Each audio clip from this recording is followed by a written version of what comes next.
இங்கே மீனாவோட பணம் காணா போன பணம் கிடச்சிருச்சு. அதுக்காக என்ன பண்ணுறாங்க, மீனா வந்து ரவிக்கு ஸ்ருதிக்கும் ட்ரீட் வைக்கிறாங்க. அதனால் வீட்டில் வந்து சமைச்சு எடுத்துகிட்டு போய் கொடுக்குறாங்க. அதாவது வடையும் ஹல்வாவும் சமைச்சு எடுத்துகிட்டு போய் ஹோட்டலில் கொடுக்குறாங்க. ஸ்ருதிக்கும் ரவிக்கும் கொடுக்குறாங்க. இதை பார்த்துட்டு ஸ்ருதியோட ஓனர் என்ன பண்ணுறாங்க, நீத்து என்ன பண்ணுறாங்க, என்ன கொடுத்துட்டு போகிறாங்க அப்படின்னு கேட்குறாங்க. அவங்களுக்கு வந்து நாங்கள் ஒரு சின்ன ஹெல்ப் பண்ணோம், அதுக்கு வந்து அவங்க எங்களுக்கு வந்து ட்ரீட் வச்சுட்டு போகிறாங்க, அதை நாங்கள் அப்புறம் சாப்பிட்டுக்குறோம், அதான் கடைக்கு ஒரு இவர் கெஸ்ட்டு வர்றாருல, நாங்கள் அப்புறம் சாப்பிட்டுக்குறோங்கிறாங்க. ரவி ஏதாவது செஞ்சிட்டிங்களா, ஏதோ செய்கிறேன் நீத்து அப்படின்னு சொல்கிறாரு. உடனே என்ன பண்ணுறாரு, சொல்லிக்கிட்டே இருக்கும்போதே அந்த கெஸ்ட்டு வந்துட்டார் ரிவ்யூ கொடுக்கறதுக்கு. அதாவது அவங்களுடைய ஹோட்டலை பற்றி ரிவ்யூ கொடுக்கறதுக்கு அவர் வந்துட்டார்.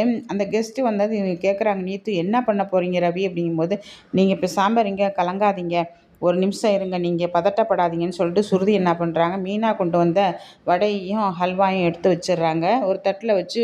அதுக்குள்ளே ரவி போய் என்ன பண்ணுறாரு, எல்லாம் ப்ரிப்பேர் பண்ணிட்டேன்னு சொல்லிட்டு எல்லாம் அவர் செய்ய வேண்டியதையும் செஞ்சிடுறாரு. இங்கே இவர் என்ன பண்ணுறாரு, வந்த கெஸ்ட்டு வடையும் ஹல்வாவையும் சாப்பிட்டு பார்த்து ரொம்ப டேஸ்ட்டாக இருக்குது, இந்த மாதிரி டேஸ்ட்டில் நான் சாப்பிட்டதே இல்லை அப்படிங்கிறாரு. அப்போ என்ன பண்ணுறாங்க, நீத்து என்ன பண்ணுறாங்க, இதை ஸ்ருதி தானே நமக்கு கொடுத்தாங்கன்னு சொல்லிட்டு ஸ்ருதிக்கு கிஃப்டாக 10,000 பணம் கொடுக்குறாங்க.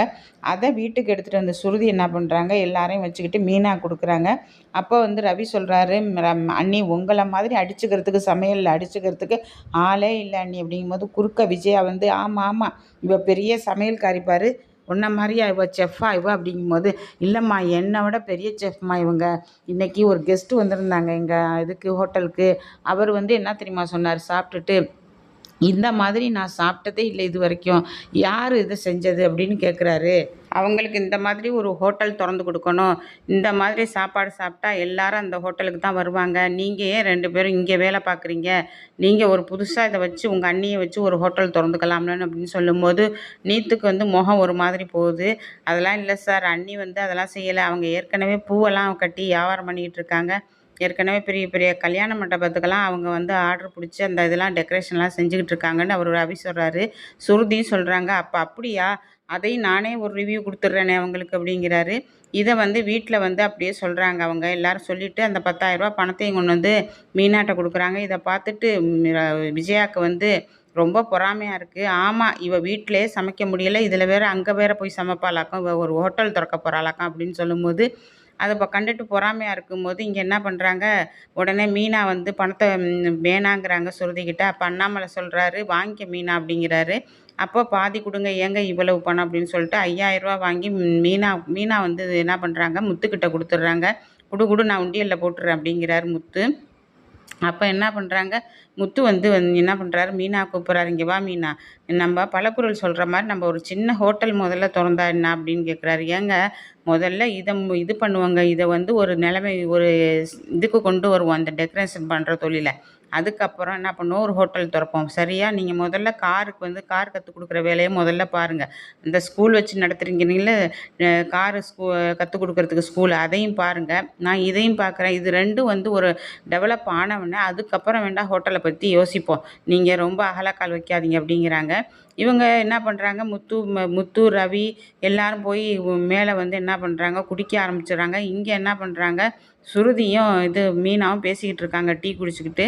அப்போ அங்கே வந்து ஜாயின் பண்ணுறாங்க ரோஹிணி சொல்கிறாங்க, நீங்கள் வந்து மீனா எல்லாரையும் வச்சுக்கிட்டு எனக்கு வந்து சொல்லியிருக்கவே கூடாது, என் மாமா அவர் இல்லைண்டு, என்கிட்ட என்னை வந்து தனியாக கூப்பிட்டு சொல்லியிருக்கணும், உங்கள் கண்ணில் தானே பட்டார் அப்படின்னு, என் கண்ணில் பட்டவர் நாளைக்கு அவர் வந்து பரசு மாமாவோட சம்பந்திங்க, நாளைக்கு மாமா கண்ணில் படுறதுக்கு எவ்வளோ நேரம் ஆகும், ஏன் என்னை மீனா கூட பார்த்துச்சுன்னு என்னையை போட்டு கொடுத்துட்டாருன்னா நான் என்னங்க பண்ண முடியும் அப்படின்னு கேட்கும்போது, என்னை மாட்டி விடணும்னு நினச்சே மாட்டி விட்ருக்குறீங்க, நான் ஒன்றும் மாட்டி விடலைங்க, உங்கள் மாமா தான் என் கண்ணில் வந்து மாட்டிக்கிட்டார் தெரியுமா அப்படின்னு சொல்லும்போது, அதை ஏங்க எல்லாரும் முன்னாடியும் சொல்லிங்க அப்படின்னு சொல்லும்போது, உடனே ஸ்ருதி கேட்குறாங்க, அப்போ எல்லார்ட்டையும் சொல்லாமல் எவ்வளோ நாளைக்கு நீங்கள் மறைச்சி வச்சுக்கலான்ட்டு இருந்தீங்க, இதை இப்படியே மறைச்சி வச்சுக்கலான்ட்டு இருந்தீங்களா, யார்கிட்டையும் சொல்லவே கூடாது, நீங்கள் பெரிய கோடீஸ்வரி மாதிரியும் நாங்கள்லாம் பிச்சைக்காரி மாதிரி இருக்கணும்னு பார்த்தீங்களா நீங்கள் அப்படிங்கும்போது, என்ன ஸ்ருதி சொல்கிறீங்க, ஆமாங்க ஒரிஜினல் கோடீஸ்வரி நாங்கள், நீங்கள் என்னமோ பெரிய பில்டப் போட்டிங்க, 300 கோடி இருக்குது 400 கோடி இருக்குது எங்கள் அப்பாவுக்கு சொத்து, அப்படி இப்படி நீங்கள் இல்லை 3000 கோடி இருக்குன்னு வரைக்கும் சொல்லியிருக்கிறீங்க நீங்கள் அத்தைகிட்ட தெரியுமா அப்படின்னு சொல்கிறாங்க.